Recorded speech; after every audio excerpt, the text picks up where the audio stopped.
Good afternoon, class. As I was saying, this is the second part of this course entitled Philosophy of Communication, having two parts. The first being what we are seeing as perception and audition with its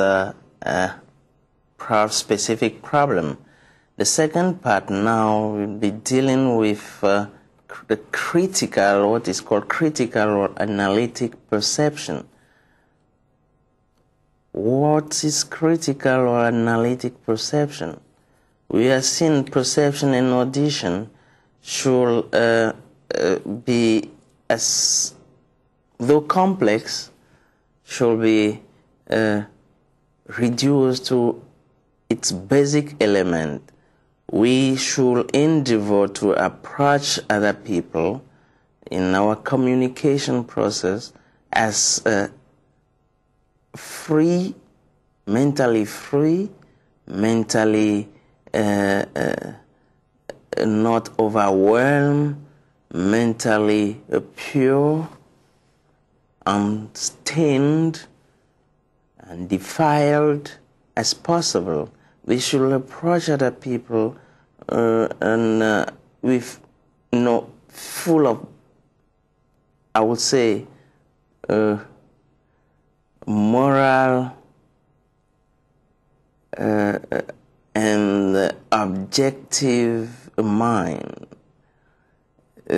such to avoid blocking psychologically the process of communication, is overwhelming it, overloading it with useless elements as possible, and letting the other self, the interlocutor, the speaker or the listener, the time, the ability, giving him the ability, giving him the time to be as himself as possible, while letting ourselves be as ourselves as possible. This is what we can call, and we have some, we have seen as many of those psychological problems that block or intermingle with our process, within our intermingle within our process of communication. I mean, all these useless flaws, they are mistakes, they are usual common mistake we usually do when we engage in communication with others, especially with foreigners, with uncommon people uncommon to us, people strange.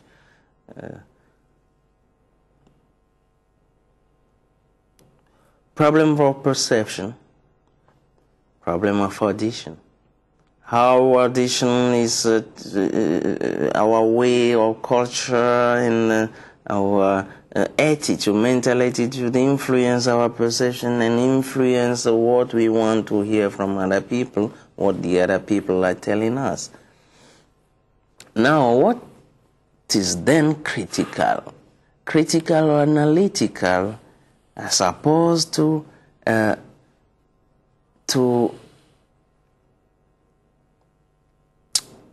simple but complex process of communication, perception, and audition. What does it mean, critical and analytical? At first sight, critical should mean a scientific approach, either as a study of perception or within a process of communication as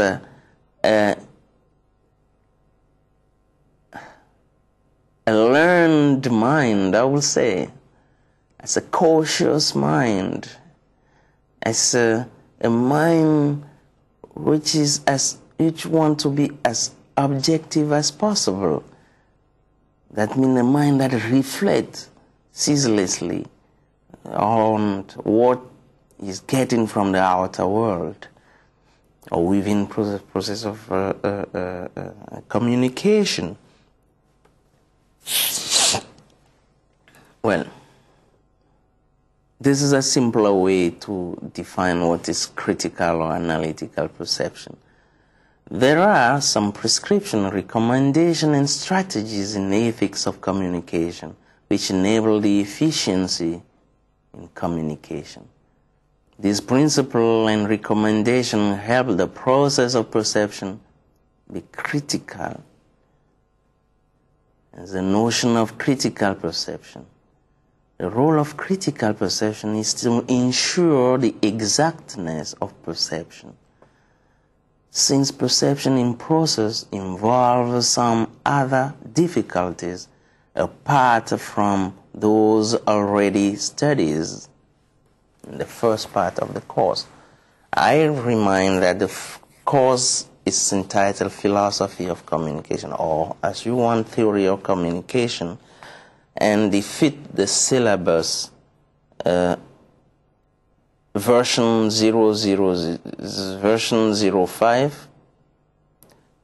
5, module 2, reference number 00050205. This is philosophy. Well, communication aiming at the mutual understanding and the reciprocal knowledge of the selves or partners engaged in communication. It can be but a gradual process,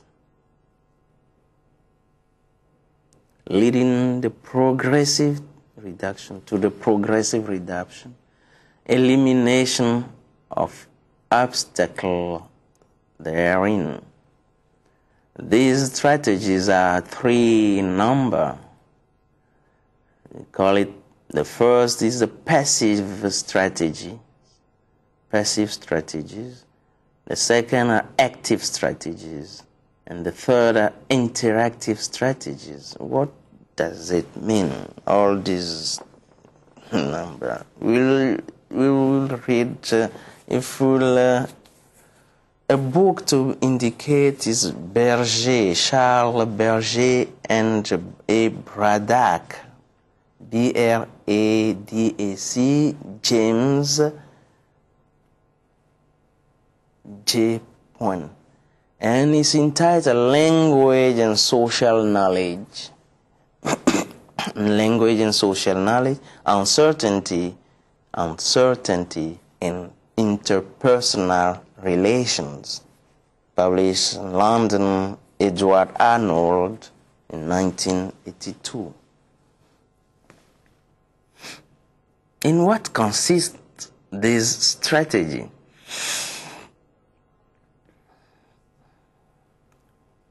What consists this strategy? Passive strategy, what are they? Passive strategy consists in a discrete observation.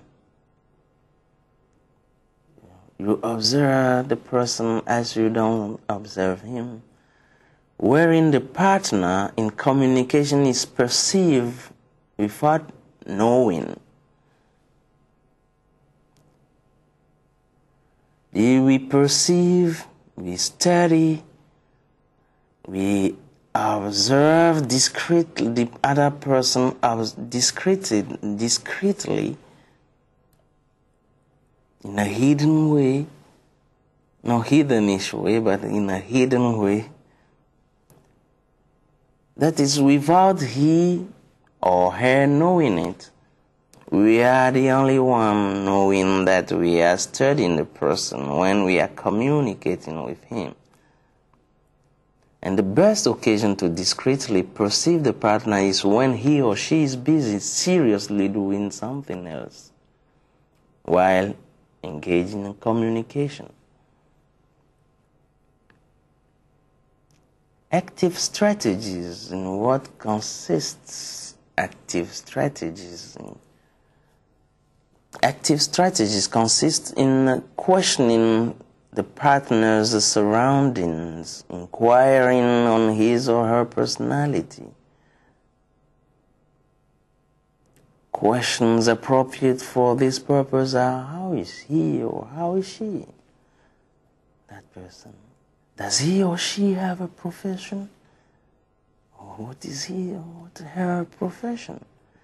All people, mamas especially, are very competent in it. And his girlfriend or her boyfriend older than he or she, etc. For the best result, the surrounding can be changed. That is, some uncommon situations or places can be chosen so as to observe the partner in more revealing contexts. Employment interviews, theatrical theater, pedagogical formations, etc. are appropriate means to better manipulate situations so as to see how the partner acts, react to situation, therefore reducing uncertainties while trying to know him or her better. Reducing uncertainties in our approach of his personality. Because we want to know the person better, we have to study him in such situation. This is the second. Now, the third is the interactive strategy. What are they? They simply consist in exchanging ideas with a person. Interactive strategy of knowing to be used in when we want to know a person, to know what kind of person it is. They are as far the most instructive of the strategy. Interactive strategy are the most instructive, and I will say the most morally recommended. To unfold oneself, self-openness, is a means very efficacious to learn more from the other. We cannot know more from the other. We cannot learn more from his own personality unless we are such as we are, unless we are opened to him, open-minded.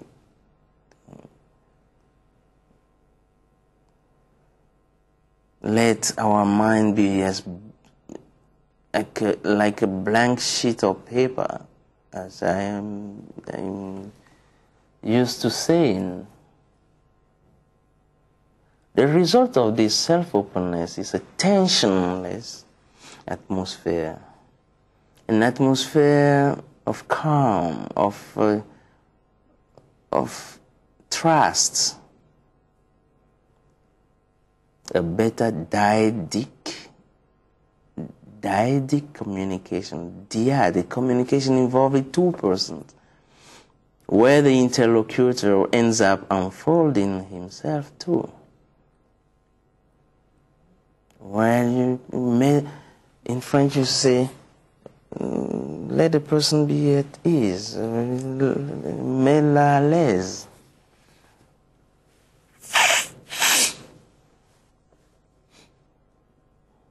Apart from the necessary avoidance of the potential dangers of the diverse processes of perception, alongside with the use of the three strategies to reduce uncertainty, some more indispensable recommendations are worth observing.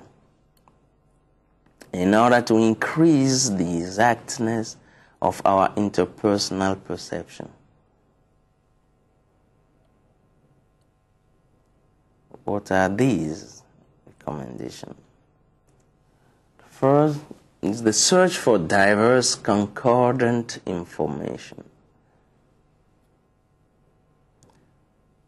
Diverse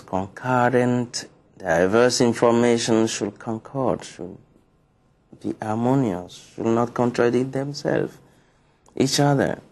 The more perceptive indices pointing towards the same conclusion, the better are the chances to reach an exact conclusion.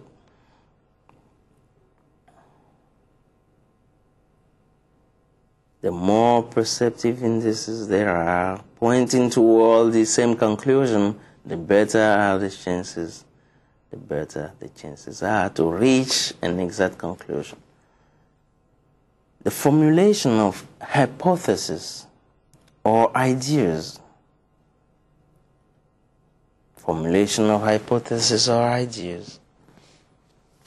On the personality, this is the second point, of the other partner, from the observation of behaviors, what we learn from other people, we can, from that point of view, we can formulate, we can lay down some hypothesis on the personality of the partner.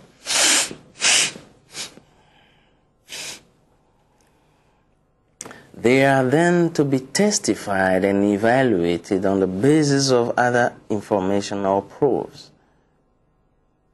It is necessary to avoid, once again, anticipation, hasten conclusions, and force their confirmation, their truthfulness, or validity at all costs.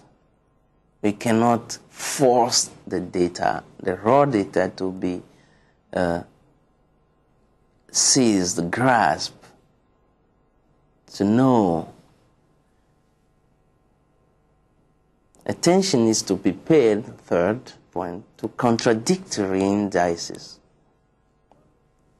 Contradictory indices confirm previous ideas or hypotheses. We often take our hypothesis for predicted unnecessary truth and realities, while they are just research orientations or guidelines. It is very important for men of science, as we are, such as we, to scrupulously stick to the original significances, statutes, or rules of our hypothesis. This is an important epistemological and methodological principle. This principle is of an extreme importance, for we usually forget that far from being only positive in its nature and function, the hypothesis usually contains the negative side of that very nature and function. For the hypothesis also biases the research orientation too. It can disorientate the research. It can mislead us, it can misguide us in our research. Thus reducing the champ of observation, the fields of observation, limiting the sphere of observation of the researcher. It is then necessary to be as widely open as possible and widely blank sheet in the mind as possible, so that we may change the course of our research, changing the hypothesis if need be. It's better to change the hypothesis than to force it, to force the results so as to attune it with our hypothesis or theories. anticipation.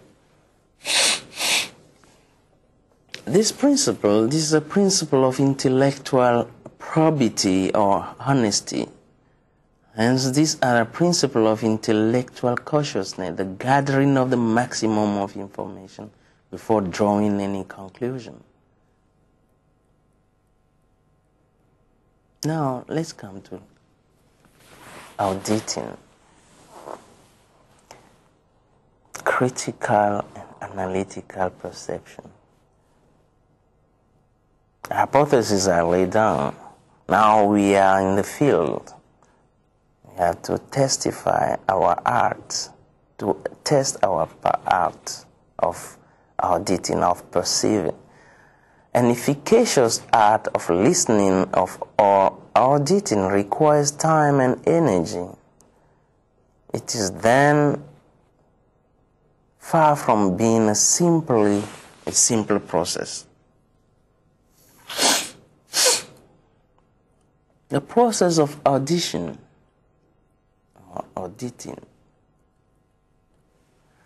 a process of listening in general has the same stages as the process of sensation perception. 5 stages are to be noted.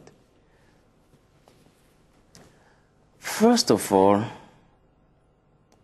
the reception or input. The understanding, second. Third, the memorization. Fourth, evaluation. And the response, fifth, output or answer. Let's analyze these processes one by one. The input, the reception. The input or reception is the stage where we receive not only the verbal messages, or expressed or unexpressed, expressed or unexpressed, hidden, gestures, facial expression, expression of the face, and changes of tone, the current or flow or the rhythm of the speech, the diction, they are included. Rules for a good reception. First phase of listening, primary rule of it is, first of all, to concentrate, focus on the verbal and non-verbal messages of the speaker. Sometimes it can be disorienting for the speaker to be observed from from the tiptoes to the middle of the scalp, from top to bottom. Concentrate and focus on the verbal and non-verbal messages of the speaker. People indulging in meditation or martial arts may know something of it, or maybe at ease, great masters of the East, Shaolin masters, for example, they will know something about it.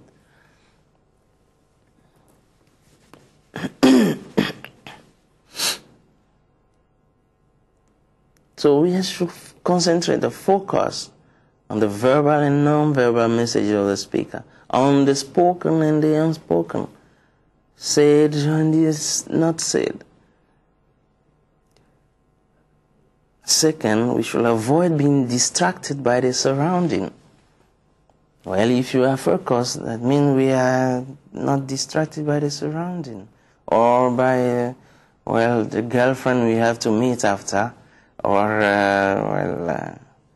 the souper of this afternoon, the supper. Focus, the third point is to focus or concentrate on the speaker's sayings rather than what will follow after. What he's saying rather than what we think he will say afterwards, what he will further utter. The utterances here and now and not the utterances after. For the scrupulously assume the role of an auditor Avoid interrupting the speaker in his speech. We should listen to the other when he's speaking and avoid interrupting him. Second is the understanding. Understanding requires that one pays attention to expressed ideas rather than on the effective tone of the voice. We should pay attention to the ideas expressed rather than on the sweetness of the voice or the ruggedness of it, and such as the expression of urgency, joy, anger, and sorrow. Because if we focus on the effective tone of the effective signs, we may be distracted. Our attention or focus will be weakened. Here are some rules. We should make association of ideas, link and assemble or gather same kinds of messages, the new information and what is really known.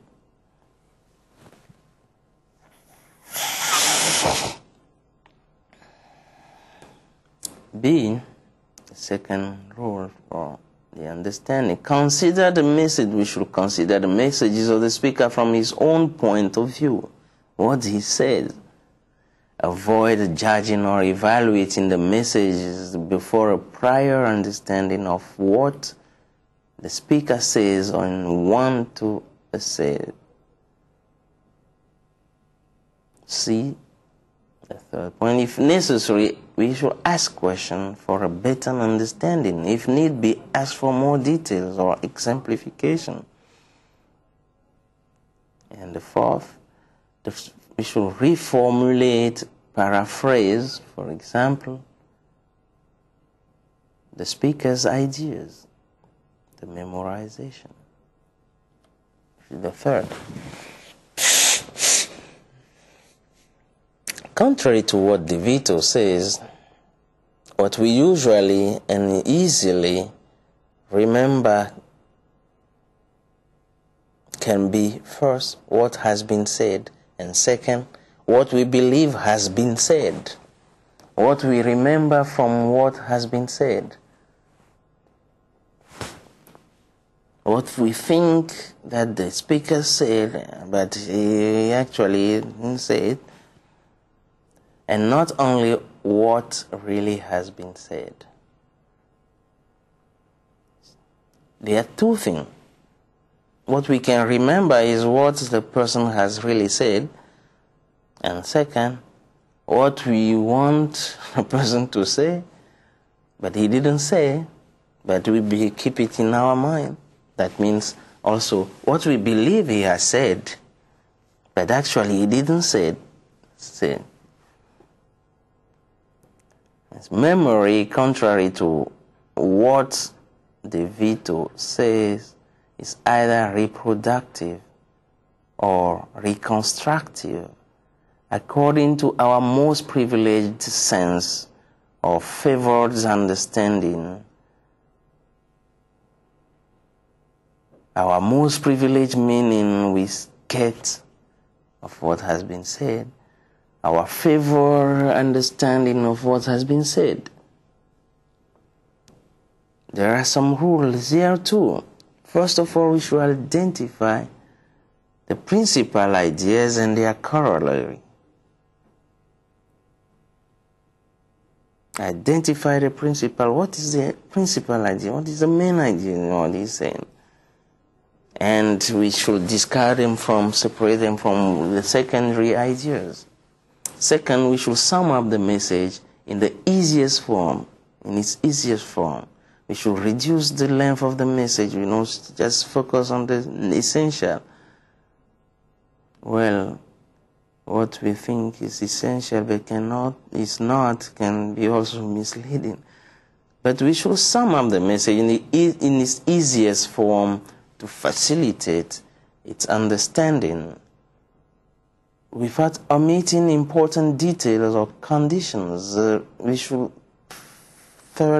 repeat key names and key concepts mentally, or if situation allows, to repeat them loudly. Fourth, during the formal communication of a pre-established forms of structure, of a pre-established form of structure, we should repeat the structure and use it via mental representation of it to organize the speech of the speaker. Fourth, the evaluation consists in judging the content of the interlocutors or speakers' discourse, or to analyze it,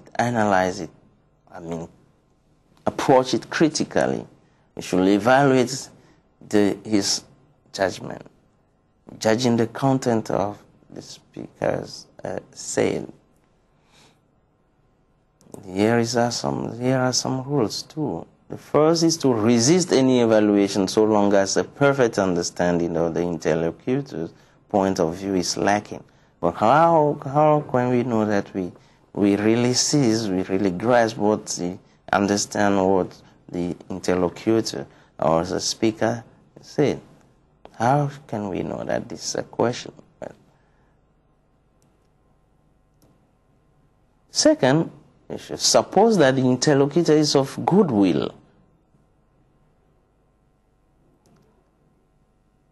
So you see that we are being critical, but we should also suppose that the interlocutor is of goodwill. So we balance our own judgment in this critical approach of communication and give him the burden of proof.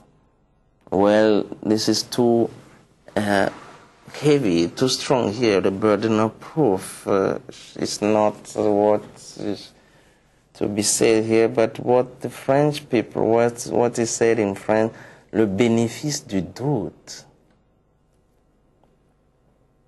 If we doubt, what the benefit of doubt? I don't know. It's a forensic term that means law term, key concept. If we doubt about what the interlocutor is saying, then we should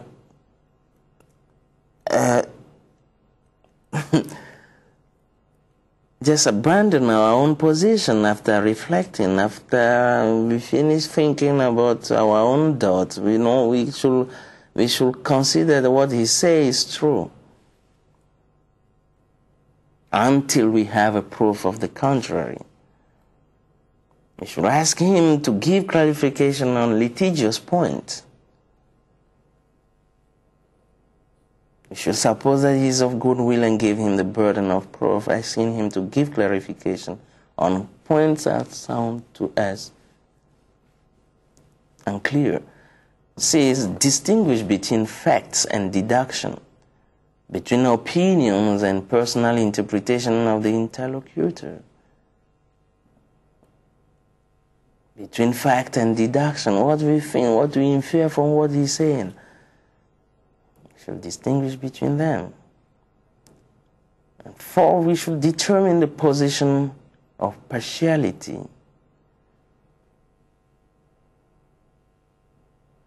What is the partial position we can take on this kind of subject to this? The personal interest, what can bias our conclusion? The personal interest or the prejudice capable of leading the interlocutor to bias the existing information. We and the interlocutor should determine what our personal interest that we can bias us, or the prejudice are capable of leading the interlocutor or the speaker to bias the existing information. So we should not ask him to do the same, but we should orient or let the communication flow or this way, yeah.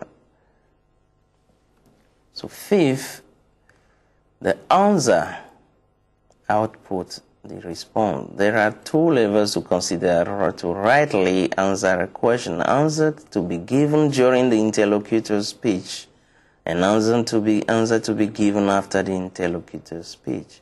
The first of these types of answers should help encourage the interlocutor and should signify or indicate him that one listens to him, that we are listening to him. Most often we use harmonizing or what is called fatigue signals. Les signaux de phase. We are in tune with him, that we following him. We are on the same, we are not in a dephase, two level signal. Like yes, indicating the interlocutor that we are attentive to what he is saying and showing him that we maintain the contact. This we call fatigue sign or signals. The second of these answers, in general, are most elaborated than the first type, and they include empathy, l'empathie in French, asking clarification, questioning and or challenging, assent, giving our approval. Here are some rules thereof. Encourage the interlocutor with harmonizing of fatigue sign, like of the first type, then okay, yes, yeah, especially varied. Because if it's only well, the person may be bored, and maybe when ourselves we become so automatic, like as to forget that we are in front of somebody discussing. Especially varied, so as not let him think that we are not really following him, and with that we are not subject to an automatic piloting or leading. The second is to express one's own answers. We should express our own answers. If we want to answer, we should express our own answer. Express one's own ideas and impressions. And for the purpose, employing the first person. I think that, I believe that, I felt that. Talking in the first person then. See, third point is assume one's own answers, express one's own idea and impressions, and for the purpose employing the first person too. The motives of audition. Why do we really listen to other people? Is that necessary? Why is it so? Should we listen to them? A thought of La Rochefoucauld, a French thinker, sounds as follows. The reason why, it's also my translation, the reason why so few people are of agreeable or delightful conversation is that everybody thinks more about what he wants to say than about what other people say.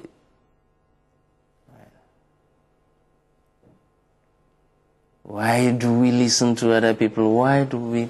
Should we pay attention to them? Why is that we pay attention to them at all? And for Rochefoucauld, the reason lies here, is that we want other people to listen to us. This is why we pretend we listen to them. Well, whether that is true or not, I think is too radical to Judgment is some balance. In a way, there exist as many reasons for listening as there are for talking. We can listen for the sake of pleasing. Here the critical faculties are inactive. If you just listen to somebody just because we want him to love or like us, to be sympathetic toward us, then we are no more using our critical faculties. They slumber. We get rid of disagreeable stimuli, for we mostly listen to make the atmosphere tensionless, to relax and profit from the stimulation. B. Second, for the sake of obtaining information of learning new working techniques or tips. We can listen to other people for the sake of obtaining information or learning from them new working techniques or tips. Some remarks on the efficacious reception of a retroaction or feedback. Receptivity to a retroaction or feedback. This receptivity is determined by the genre or type of retroaction that we receive. The retroaction is in question may be negative or positive. The feedback may be negative or positive. When the retroaction is negative, most of the people adopt a defensive attitude, answering with the same tone of voice like that conveyed by the feedback and criticizing the other, the interlocutor. This attitude indicates that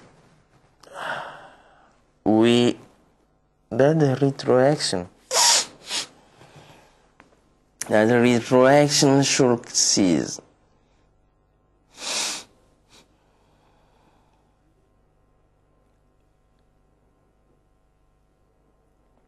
But here we risk the loss of many clarification. On the contrary, when the retroaction is positive, or when we think of positive, if we think it positive, the attitude to be adopted can only be positive.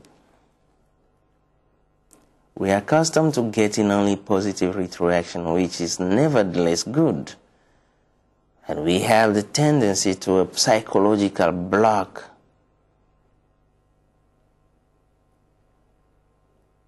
When we get a negative retroaction. Example, oh, this hairstyle puts your big nose in evidence. And we get angry because they say the hairstyle puts our big nose in evidence.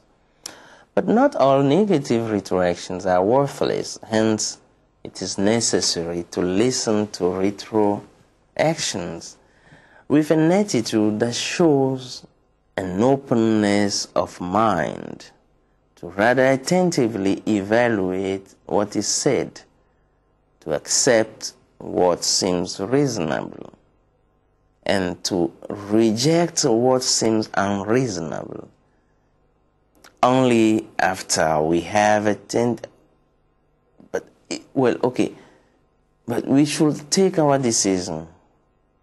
But we can only take it after we have attentively listened and well understood what has been said.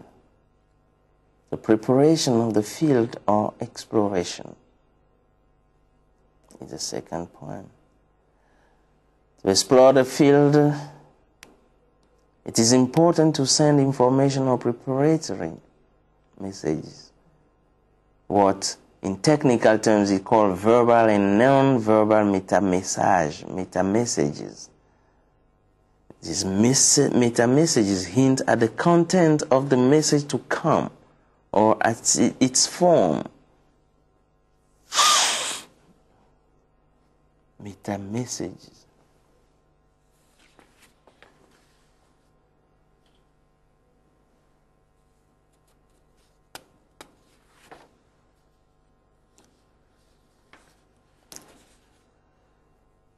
Well, they hint at the content of the message to come or at its form. I will tell you exactly, for example, someone saying, I will tell you exactly what they told each other. We're preparing the terrain, the field. We're exploring. So we want the other person to await something that will be truth. I will not spare you any horrible details. Another example, they are destined to maintain the contact.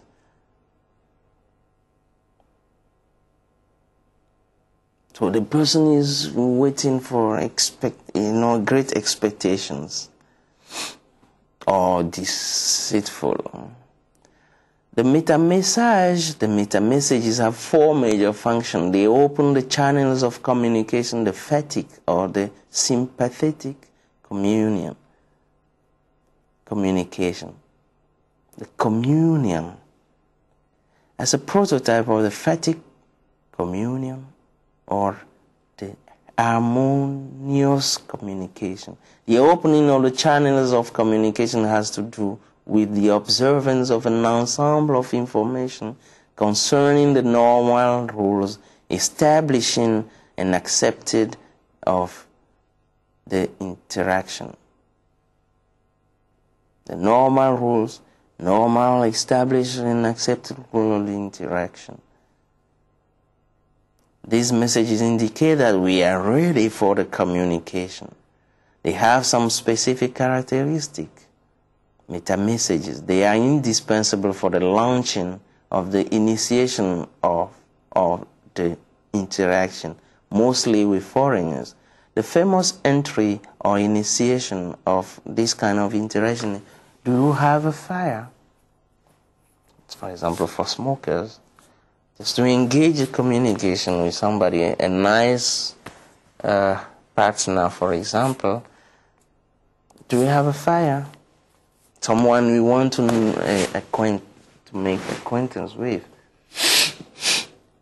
Didn't we meet each other somewhere before? Didn't we meet each other?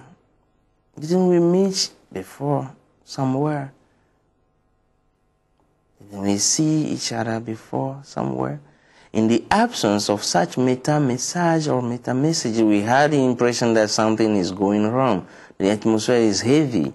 We want to hear something from the other, and the other is waiting for something from us. And there is a heavy stillness in the atmosphere.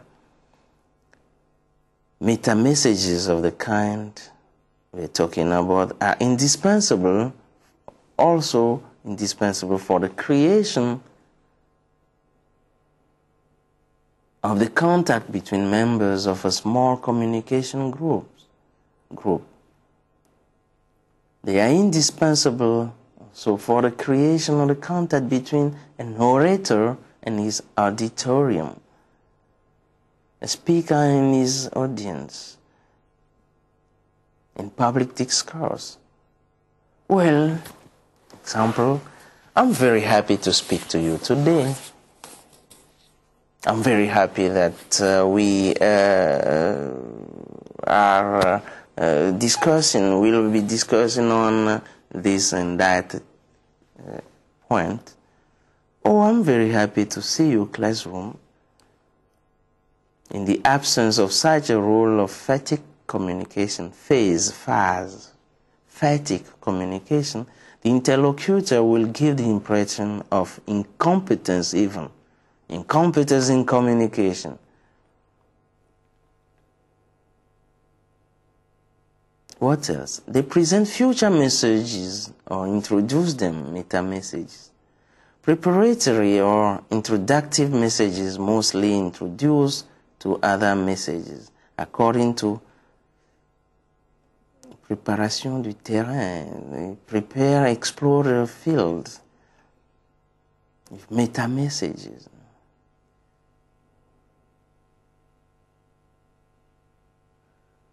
the content of these pictures, according to the content of these pictures. Example, I'm afraid I have bad news for you.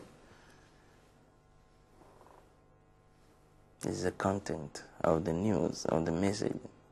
Or according to their importance. Listen to this before acting anyhow. Another example. Listen to this. Listen carefully to this. Before acting, you want to bomb Al-Qaeda people, for example.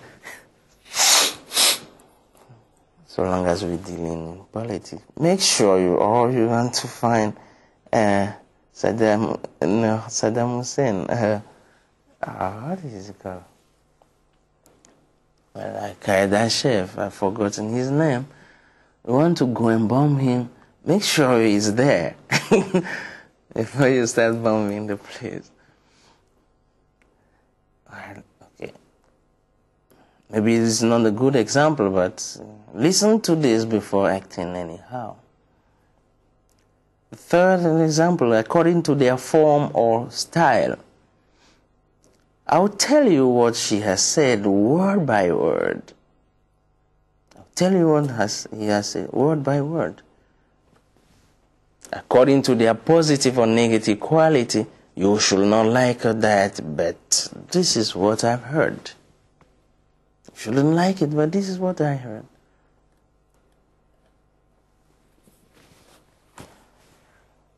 There is another element called, in French we call it démenti, the denial. The denial is a message aiming at ensuring that the future message be well understood and that it does not stain anybody's reputation. Denial is a message aiming at ensuring that the future message be well understood and that it does not stain anybody's reputation. The denials seek to convince the recipient of the message to understand this one just like he is supposed to. This message I'm giving to you, you should understand it just like I wanted you to understand it, and nothing else. Just the way he is demanded. Example of denials are of the kind: escape, outflow, leak, discharge, escape, discharge of responsibility. The interlocutor denies the importance of the message on account of his personal identity. When they are accusing him, he's no, it's not me, or I'm better than what you think have been done by me. It's been done by me. By discharging himself, he clearly said that the message can be rejected without rejecting his own person or personality.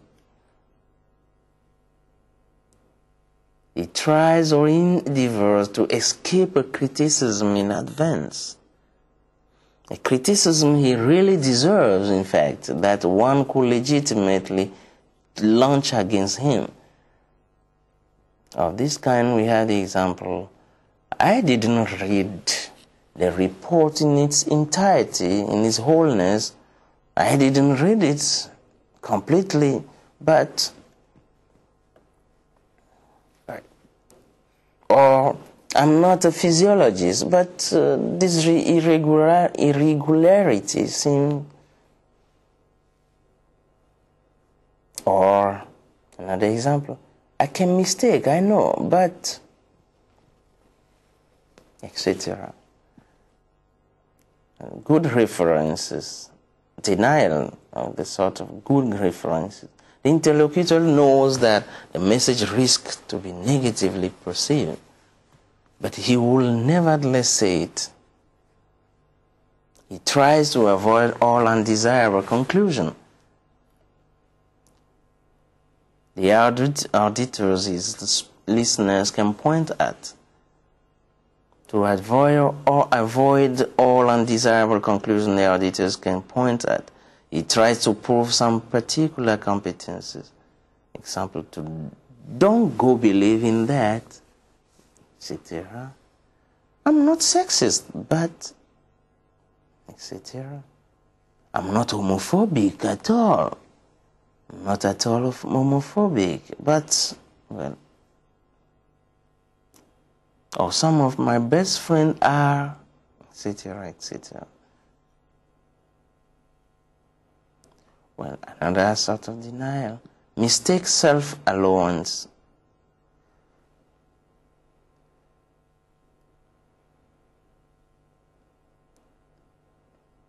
Mistake self-allowance. Process of...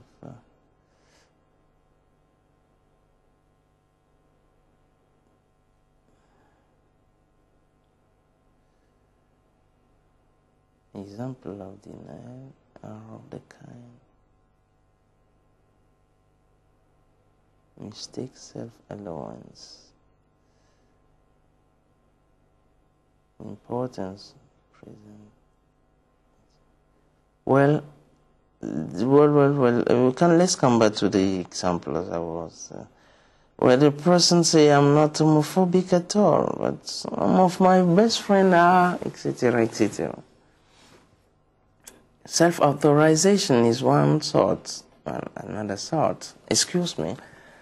The interlocutor announces that he will be breaking some cultural or social rules very soon, but that he deserves being considered guiltless, that people should absolve him in advance.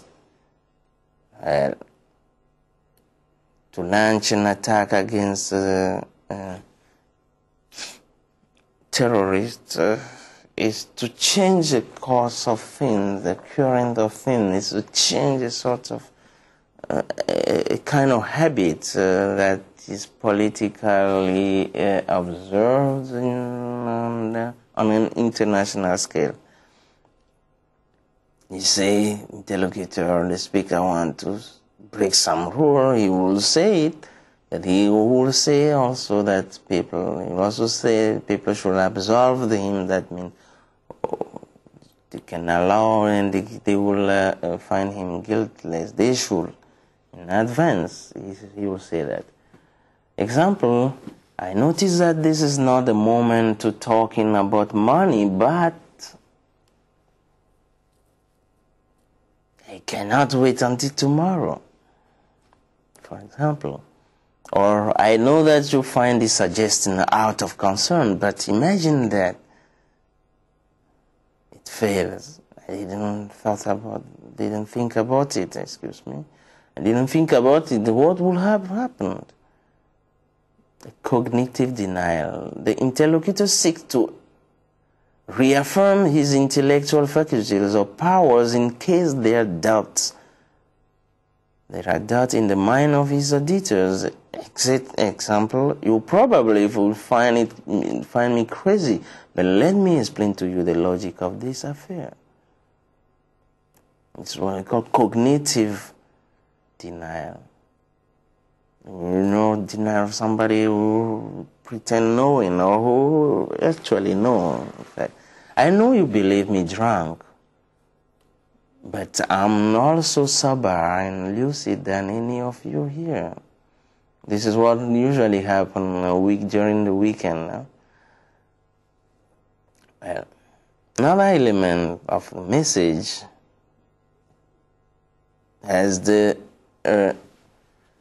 role or function of calling for a judgment suspension.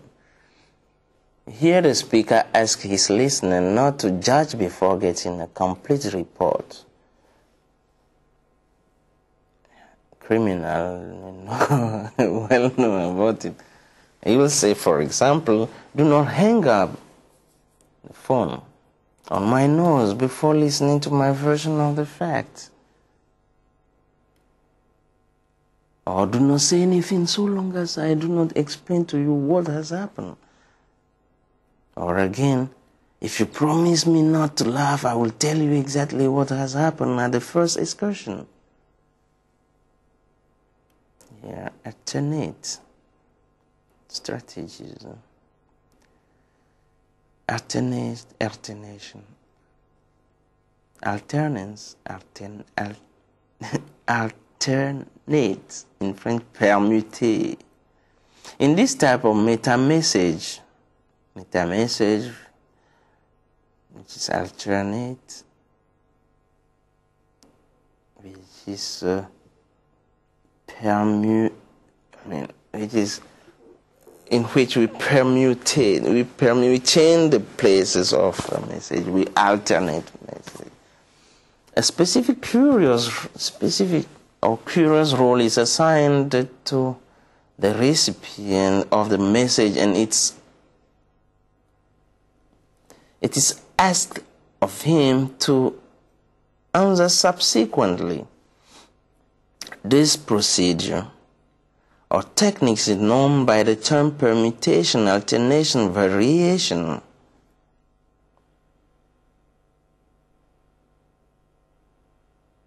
In French again, permutation. I would like to use an English word, permutate, but I am not finding it. Well, alternation or variation. For instance, we ask a friend as a director of advertisement, what will you think of the corrective advertisement? Corrective advertisement. Or if money didn't matter, what will you be buying? What will you do if you were his father? The man is not a father. Or there is not money, but we put money there as if it were actually there. And when we ask the person, what will you do? Or somebody who killed his son just because he say he will be winning lottery and buying a pony, and his son said, "Oh, Dad, if you buy this pony, I will be riding it." He beat his son to death. So permutation can be dangerous in our families or on the road. So if you win at lottery, what will you do first? If you were this book's author, how would you explain the technique of permutation, for example? Some suggestions for the use of preparatory messages. Send preparatory messages when answering your encoder or interlocutors. Preparatory messages, for example, a smile, an expression of anger, or the answer to your greetings are all preparatory messages. They tell you that the future communication will be like, what the future communication will be like. But we can also dodge, we can also change, give the wrong message, misprepare the person. And the person may be waiting for okay, we are in a situation of a danger, but we just reassure the person with some preparatory message. While replying to denials, for example, reply to both the denial and the content of the message so that you may let the interlocutor know that you have heard the denial and have got a good impression of this person. Example, I know that you are not sexist, but I do not agree that you, etc., etc. You say this, or you say that. Or perhaps we should discuss about money, even if it's not the moment. Answer to the denial, the content of the denial. You hear the denial, we have heard the denial and have got a good impression of this person. Be short in your preparatory message. When they are pregnant with details or full of useless information, they become inappropriate. More particularly, use denials with caution. The excessive use of them weakens the impact of your message. These remarks also applies to the leakage, to the escape, to the discharging. Inappropriate denial and those rejected by your auditors raise doubt about your message. It raise doubt about your message. Very often, denial to confirm what we want to avoid. They confirm what we want to avoid. To say, for example, oh, I'm not a liar. If you say this, I would be thinking that, well, this person is really a liar. But he wants to disguise himself. Well, or we should envisage the use of denial when you think that you could shock your auditors. Denial can give better impression. Know that the interlocutors who use denial before making potentially shocking jokes are considered less sensitive than those who do not. This is one lesson to conclude today's lecture.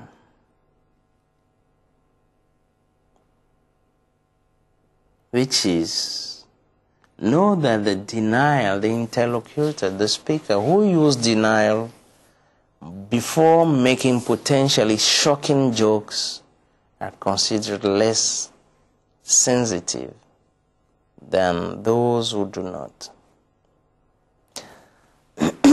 I hope with this part of the course you will be as efficacious, as efficient as possible in your communication, in your business meeting, and you can decode or encode other people what to become real managers and open-minded managers, administrators, but also